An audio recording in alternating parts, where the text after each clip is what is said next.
And now here's part 2 of the Buckeye Leafcast, where Chris and I preview Ohio State's upcoming game versus the Iowa Hawkeyes. The old Fighting Kirk Ferentzes are scheduled to, well, I should say Ohio State scheduled to go over there. Yeah. Which is a tough place to play. So here's my take on Iowa. You tell me what you think. All right, so let's break down Iowa here real fast. All right, so there's two ways to look at this.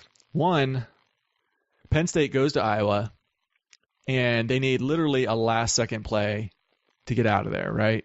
Yeah. Last-second play. Meanwhile, Ohio State, came down to like the final minutes to be able to beat Penn State by 1 point. So that would tell you, this is probably going to be a good challenge. They're pretty close to equal footing there. The other way to look at it is Penn State almost doubled up Iowa in total yardage. Saquon Barkley had like over 200 yards total in the game, and it was like I said, they almost doubled up Iowa in total yardage, where Ohio State almost doubled up Penn State in total yardage. So if you look at like the total yardage thing, it's like we're going to wipe the floor with them. You would think. So from a statistical standpoint, sure. Yeah. So I'm looking at this, and I'm not sure. I'm guessing the truth is somewhere in the middle of that. Ohio State's not going to beat Iowa on a last-second play. It's not going to come down to that. But they're also not going to wipe the floor with them like the total yardage discrepancy would make you think. Where if Penn State's doubling them up and then Ohio State's doubling up Penn State, then we must be 4 times as good as Iowa. All right. You would think. Iowa has traditionally been a tough team to play. Regardless of whether it's here in the shoe or over there. Iowa, one of those weird teams we don't play every year, but when we do, it always seems to be a battle. And they're more of a traditional offense. Their I form. Penn State used to be like that, but Penn State's kind of James Franklin. He's brought Penn State into the new school shotgun, little bit of read option, that style of offense. Where Iowa, much like Michigan still is, and Michigan State. A lot of under center, a lot of, West Coast style offense. So this is going to be an interesting football game to see. Ohio State really hasn't faced a whole lot of that offense this year. Aside from the triple option attack, which is completely different from both the read option and the West Coast style under center offense. Iowa's just a little more traditional. Is that going to throw Ohio State off a little bit, or you think they're okay and that's actually playing into their favor to face a more traditional offense? Yeah. I think, Iowa's offense, to be honest, is trash. I didn't want to say it, but I'll let you say it. That's cool. Yeah, they're averaging what? Let's see. They're averaging, it looks like, 25 points a game. But look at this. Minnesota, who lost to Rutgers, held Iowa to 17 points. Think about that. No, wait. Say that. Who lost to Minnesota lost to Rutgers. Oh, God, that's right. They did. And Minnesota held Iowa to 17 points. Iowa won. They won 17-10, but they held them to 17, Andy. Wow. Northwestern held Iowa to 10 points. Michigan State held Iowa to 10 points. They're not going to be able to score on Ohio State. I'm sorry. If these lesser teams are holding them to like 10 points, 17 points, I think Ohio State's going to. And do you seriously think that Iowa's going to hold Ohio State to 17 points? No. It's okay. When you start putting it like that and giving that in-depth analysis that I love to hear, you're making a believer out of me that Ohio State indeed is going to have what it takes to probably dust Iowa off. But you know what? Right now, I don't want to put anything past anybody in this conference. Northwestern just beat Michigan State yesterday in triple overtime. Yeah, that was a great game. This conference is topsy-turvy. Of course, that's college football a lot of the times. Right. This season, once again, a few weekends ago with Clemson losing and 4 top 10 teams losing to unranked teams. You just never know what can happen on any given Saturday. So right. I don't want to put anything past Iowa, especially like you said. Hey, Heck, they should have beaten Penn State. Penn State put together a hell of a fourth quarter 2-minute drive to go down and win the game. But you would think, given those stats, there's no reason why Ohio State shouldn't just mop the floor with Iowa. But I don't know. That's the pessimist in me too, Chris. I can never sit back and say I have total confidence that one team is going to beat another. I mean, unless it's seriously, Ohio State taking on Rutgers. I mean, So here's the case where Iowa can make a game of it. Okay. You have OSU on an emotional high. Yeah. Yeah, that's like setting up a letdown. This has happened many, many times in the history of college football where a team has an amazing kind of victory like the one Ohio State had yesterday, and they followed up with a loss because there's a letdown after that. They just can't. You can't get up like that 2 weeks in a row. It's like almost physically not possible. Meanwhile, on the other side of the table, this is like Iowa's Super Bowl.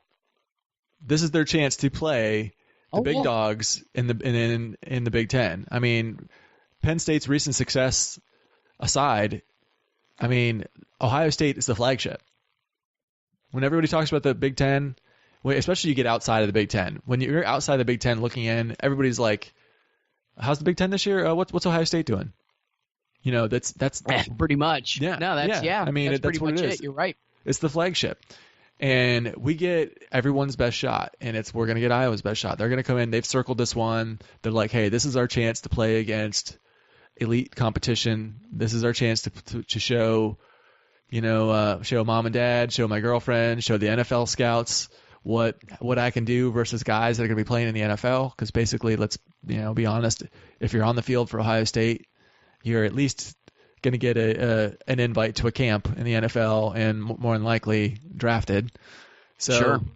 I mean, it's a team full of NFL players.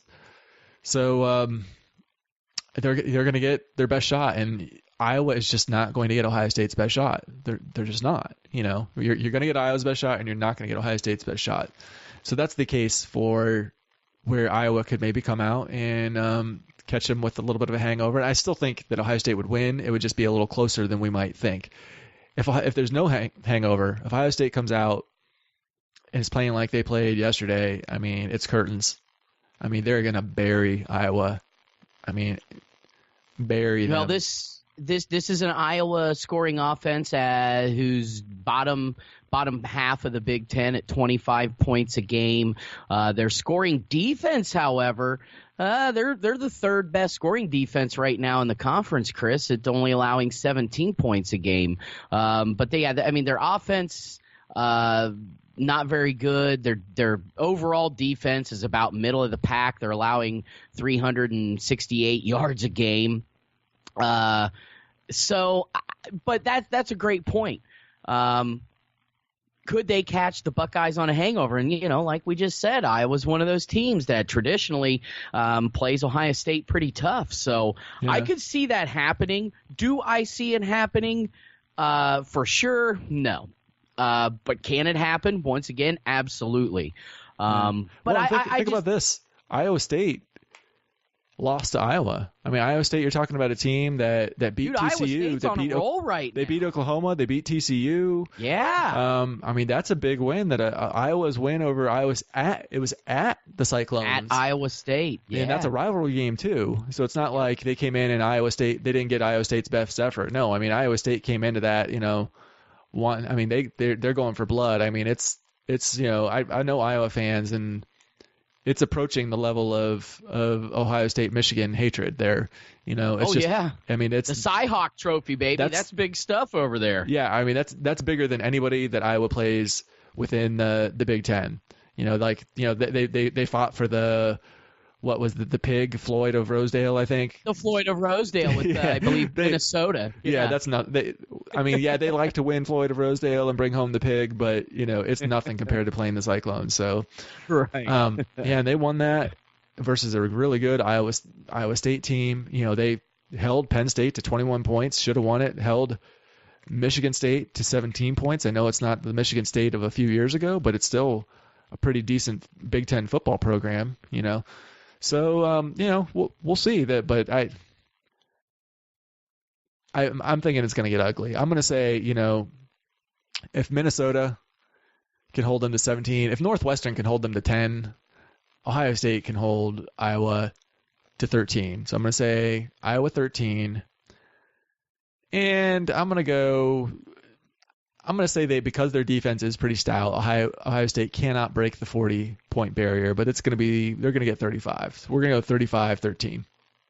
35-13. Okay. All right. I think that if Ohio State can, like you said, they're probably not going into Iowa excited, I mean, I'm sure, they're going to get in there. They're going to watch film. They're going to, do their job.